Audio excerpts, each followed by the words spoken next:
Hello everyone, this is Dr. J from LifeSpine Health Enhancement Center. This week's video is going to talk about a common condition that many people complain of, or perhaps it's something that they were told that they have, and maybe this video will help determine that. And that's Piriformis Syndrome, and not to be confused with Sciatica.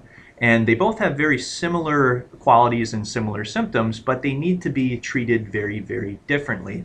Now, I won't get into the details of each and the other, but if you'd like to learn more, please go to our website at www.lifespinecenter.com. You can read our blog articles, and this week's does focus on the differences between Piriformis Syndrome and Sciatica and how to acutely care for one or the other.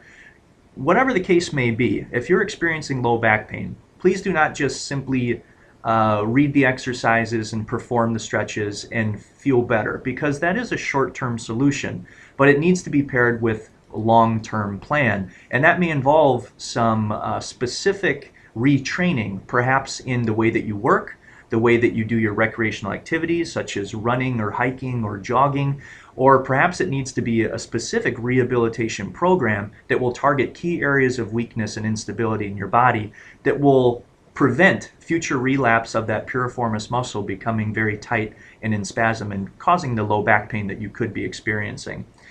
Just real briefly, the piriformis muscle is a connection between your tailbone and the hip joint, and it provides for what's known as external rotation, or the ability of our toes and leg to rotate outward.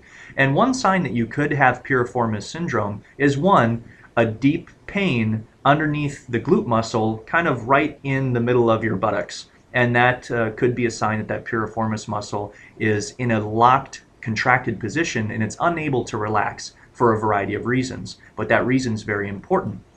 And the other key sign is when you're laying down on your back with legs extended, you may notice that one foot is rotated outward, or that the outside of your ankle is closer to the floor than the other side. Well, that could show that that piriformis muscle is contracted and it's not allowing for the free range of motion in that hip joint.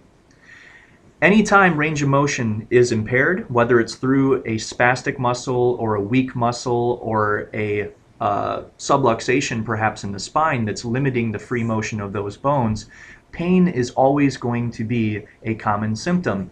But you must go beyond simple pain relief so that it does not lead to future complications down the road.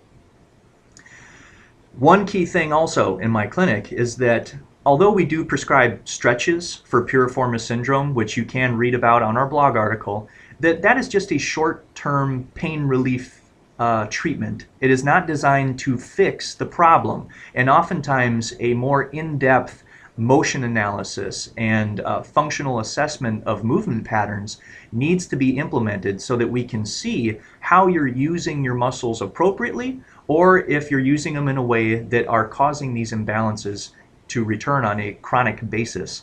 And oftentimes the pelvic stabilizers like the gluteus maximus and the gluteus medius and some of the low back muscles are not firing properly, and that's what's causing that piriformis muscle to get locked and engaged and unable to relax more deeply. So you can massage it till the cows come home, you can stretch it till you're blue in the face, and that will only really be a short-term solution. So I urge you, if any of you watching this video, especially those in the Southern Illinois area who we provide service to, please take that extra step and find the help that you need. I can speak from personal experience that we treat this condition on a weekly, if not a daily basis in our clinic, and we have great success in providing not just short-term but long-term solutions for conditions such as low back pain, but especially originating from the piriformis muscle.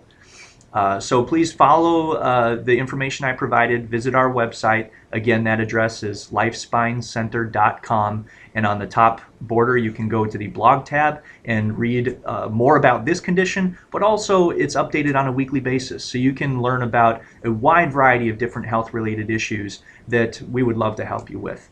So I hope that information helped, and if you would like to learn more, please visit our website or give us a call at our clinic. Our number is 618-622-9770. Once again, this is Dr. J from LifeSpine Health Enhancement Center.